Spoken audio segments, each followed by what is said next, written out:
आज हम लोग मैट्रिक में 2022 जो फर्स्ट सिटिंग का क्वेश्चन जे सेट का जो पूछा गया उसके सारे ऑब्जेक्टिव का हम सॉल्यूशन का बात करेंगे, उसको हम बनाएंगे। तो हम लोग देखिए, ये निम्न में से कौन सा केंद्रीय प्रवृत्ति का माप है? तो यहाँ पे होगा मानक विचलन। माप नहीं है तो यहाँ पे होगा मानक विचलन। इसमें बहुलक पूछा। बहुलक में क्या होता है? इस तरह में जो सबसे ज़्यादा रिपीट होता है, जैसे 15 3 बार और सब कोई 3 बार नहीं है, तो ये बहुलक होगा। तीसरा क्वेश्चन, प्रथम 5 प्राकृतिक संख्याओं का माध्य क्या है? तो टोटल जो जोड़ेंगे हम 1 प्लस, तो टोटल 15/5, तो 5 से 15, तो यहाँ पर 3, ये 3 आएगा। उसके बाद इसमें से माध्यिका, ये चौथा क्वेश्चन है जिसका माध्यिका कौन है? तो माध्यिका इसमें आ जाएगा 12। फिर पांचवा क्वेश्चन, माध्य का माध्य 3 गुना है, माध्य का 2 गुना का अंतर बराबर होगा। तो यह एक फॉर्मूला होता है, मोड बराबर मतलब z बराबर 3 मीडियन माइनस 2 मीन। तो यहाँ पे क्या होगा? यहाँ 5 का जो सी आंसर होगा। फिर 6 का बात करेंगे। 6, एक भुजा वाले समबाहु त्रिभुज का क्षेत्रफल क्या होता है? √3/4 a² होगा। फिर 7, यदि वृत्त की परिधि और वर्ग का परिमाप दोनों 88 सेमी के बराबर है, तो यहाँ पे 7 में क्या हो जाएगा? यहाँ पे 7 में हो जाएगा v, वृत्त का क्षेत्रफल वर्ग, वृत्त का क्षेत्रफल वर्ग का क्षेत्रफल। फिर 8वां नंबर क्वेश्चन है, यदि किसी घन का किनारा ए इकाई है तो उसका विकर्ण क्या होगा? तो ए इकाई है तो इसका होगा √3a। फिर 9वां नंबर क्वेश्चन, जो r, त्रिज्या r तथा ऊंचाई h वाले एक लंबवृत्तीय शंकु का आयतन, तो 1/3 πr², 1/3 πr²। फिर 10वां, दो वृत्त का क्षेत्रफल 4:25 है तो उसकी त्रिज्याओं का अनुपात हो जाएगा, तो 10 का जो क्वेश्चन हो जाएगा डी, 2:5। फिर 11 का जो हो जाएगा, 11 का डी आएगा, इसका जो मान पुट करेंगे हम लोग डी आ जाएगा। फिर 12 का जो है तो 12 का बी, साइन 0 आ जाएगा। उसके बाद जो 13 का है, 13 ये दोनों प्लस है तो ये प्रथम पद हो जाएगा।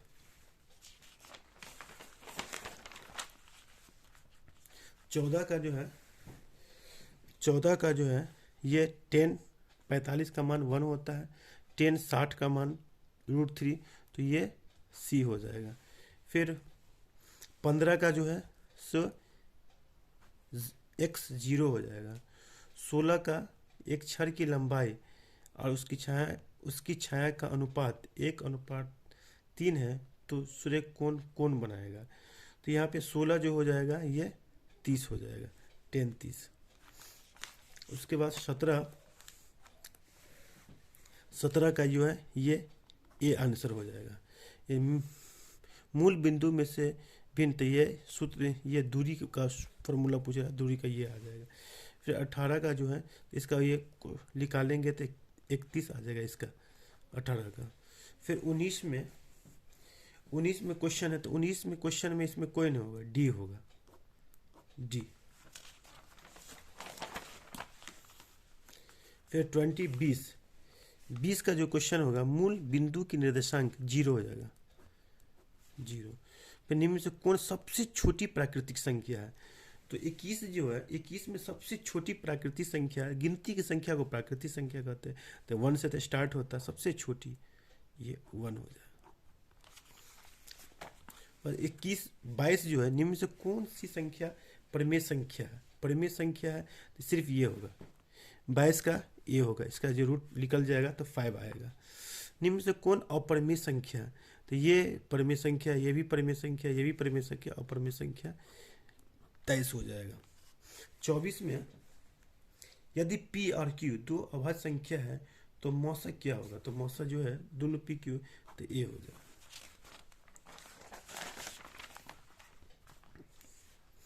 फिर 25 में जो है, 25 का जो आंसर है, 25 में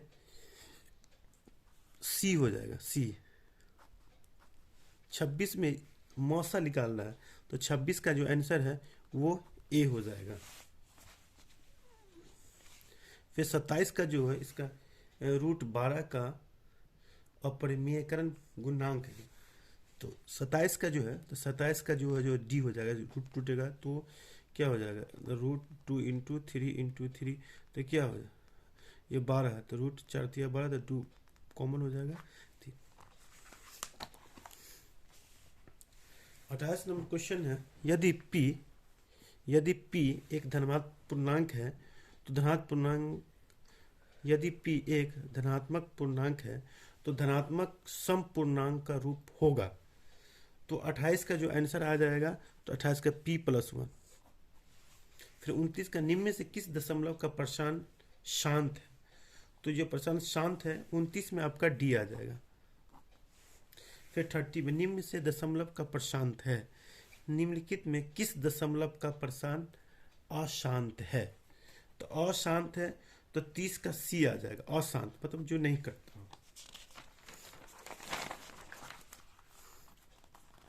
उसके बाद 31 में जो आंसर है, 31 का जो यदि थीटा तथा फाई पूरक कोण हो तो यहाँ पे tan θ = tan π, ये डी हो जाएगा।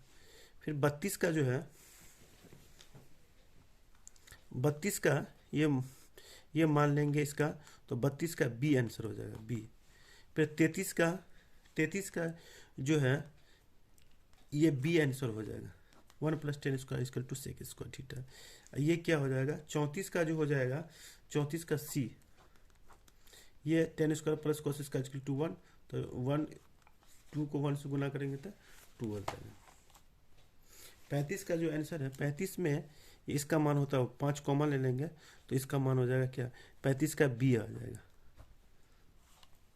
फिर 36 का जो है ए = कितना हो जाएगा, 60, तो cos 60 का मान आ जाएगा सी। 37 में आ जाएगा, 37 का दोनों का मान हम पुट करेंगे तो 37 का जो आंसर हो जाएगा बी।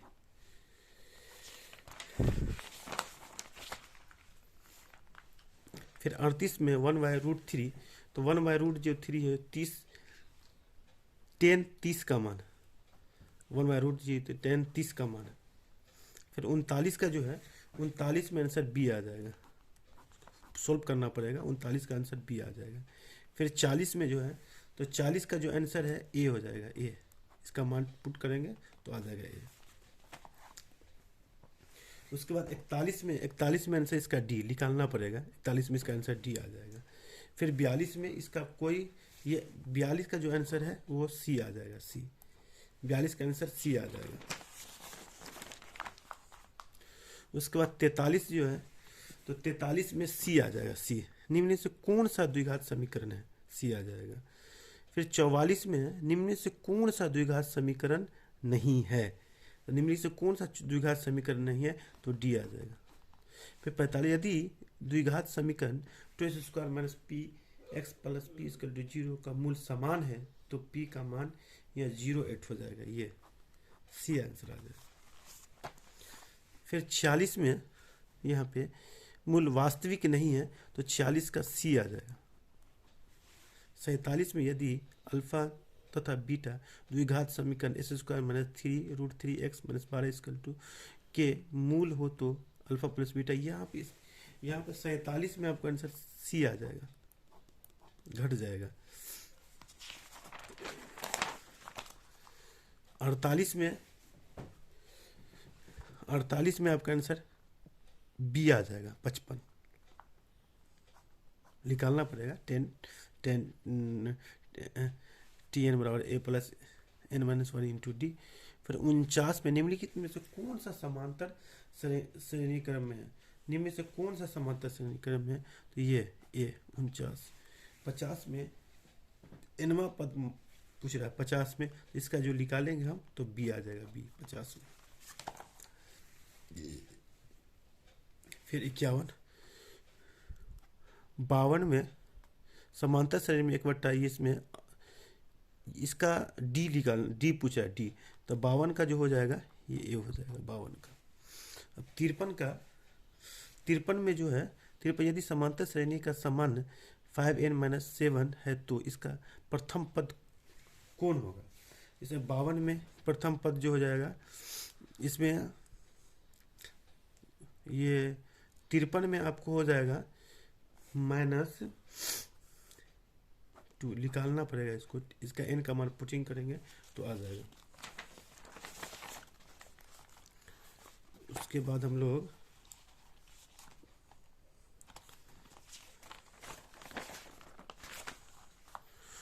ये त्रिभुज के तीनों कोणों का योगफल होता है 180 डिग्री। त्रिभुज के तीनों कोणों का योगफल कितना होता है 80 डिग्री। फिर हम लोग इसमें जो है 62 में यदि ये त्रिभुज पी क्यू आर में P R square equal to, तो 62 में यहाँ पे आंसर हो जाएगा 62 का जो आंसर हो जाएगा वो डी हो जाएगा। 63 में 3.5, इसको सोल्व करना पड़ेगा, 3.5 हो जाएगा।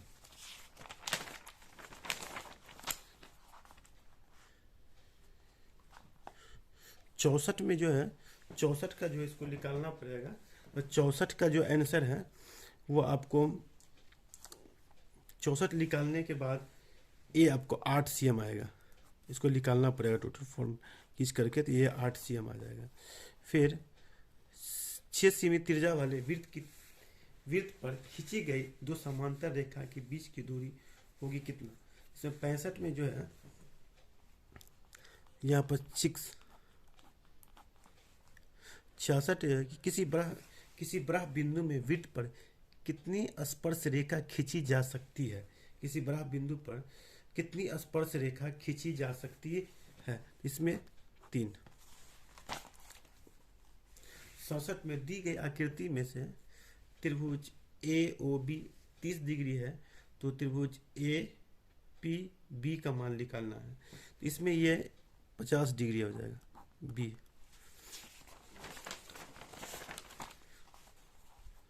68 में इसमें भी 25 डिग्री आ जाएगा बी।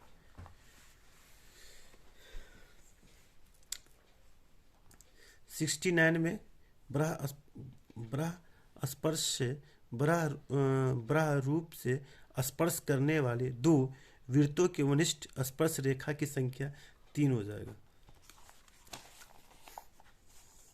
70 में इसका मान निकालेंगे डी, क्योंकि तीनों त्रिभुज के तीनों कोणों का योग 180 डिग्री होता है।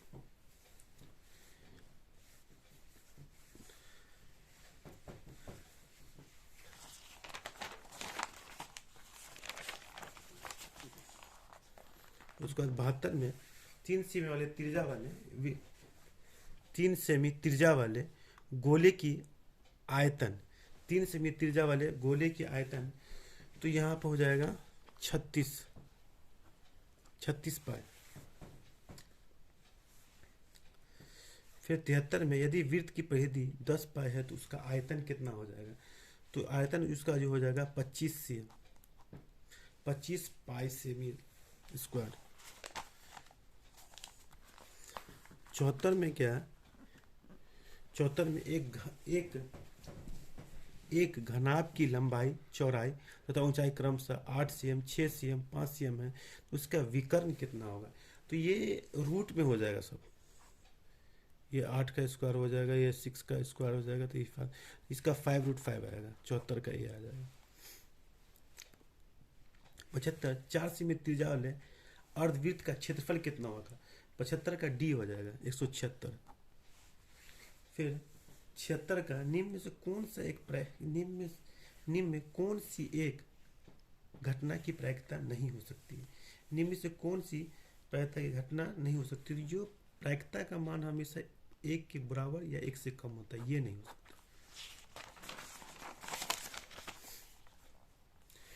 प्रायिकता का न्यूनतम मान क्या होता है, प्रायिकता का न्यूनतम मान कितना हो सकता है, तो प्रायिकता का न्यूनतम मान 0। एक पासे को फेंका गया तो एक विषम संख्या आने की प्रायिकता, तो यह विषम संख्या 1/2 हो जाएगा। एक मैच जीतने वाले की प्रायिकता 0. इसमें क्या करेंगे, 0 से 1 में से 0 पॉइंट को क्या करेंगे, लेस करेंगे, तो कितना होगा 0.3, तो ये हो जाएगा। अच्छी प्रकार से फेंटी गई एक ताश की गड्डी में से एक पत्ता या चक्र निकाला गया है, जिसमें काले रंग का बादशाह, देखिए बादशाह टोटल 4 होता है, तो उसमें 2 सफ़ेद, दो लाल और 2 काला, तो काले रंग की बादशाह की बात है, तो यहाँ पर 2/52, तो करना तो 1/26 आ जाएगा। फिर 81 में 64 का गुणन करते, 64 का निकालना पड़ेगा हम लोग को, तो 81 का कितना हो जाएगा, 2 दूना 4, 64, 2 दूना 4 दूना 6, देखिए 6 बार गुना करेंगे तो 3 1 या 2 दूना 4 दूना 8 दूना 16 दूना 32, कितना हुआ, यह होगा 6 बार, तो 64।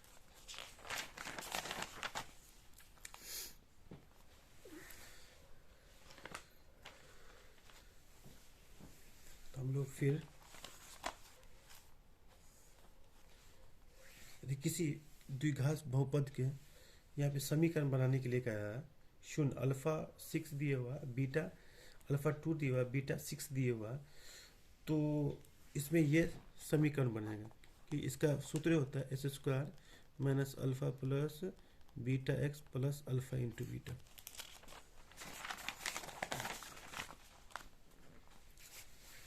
यहाँ पे इसका जो मान दोनों ऋणात्मक में आएगा, इसका दोनों माइनस में ही आएगा दोनों मान।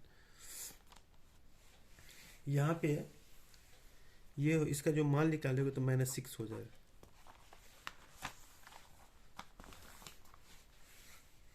यहाँ पे यदि समांतर श्रेणी का समान 3 - 2n है, तो इसका अंतर क्या होगा, तो 91 में इसका जो अंतर निकालेगा माइनस ये 2, ये इसका जो मान निकालेंगे तो 22 का 0 आएगा।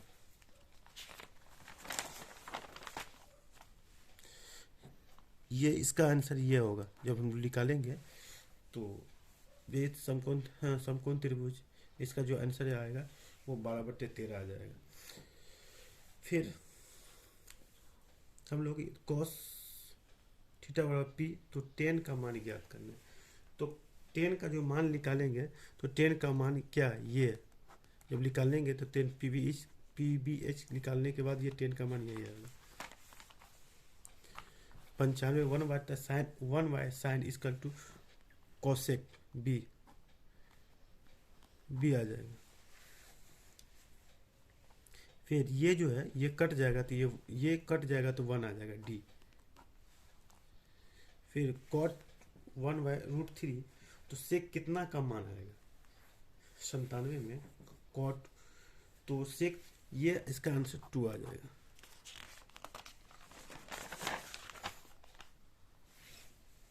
tan a का मान 45 है, तो यहाँ पे जो है इसका ऑप्शन हमको डॉट लग रहा है, ठीक है, इसका ऑप्शन होना चाहिए 2/√2 बनाएंगे तो 99 में इसमें टी आ जाएगा। 100 जो है 100 में क्या हो, काटेंगे तो बी आ जाएगा, ठीक है, मिला लीजिए कितना आपका सही है।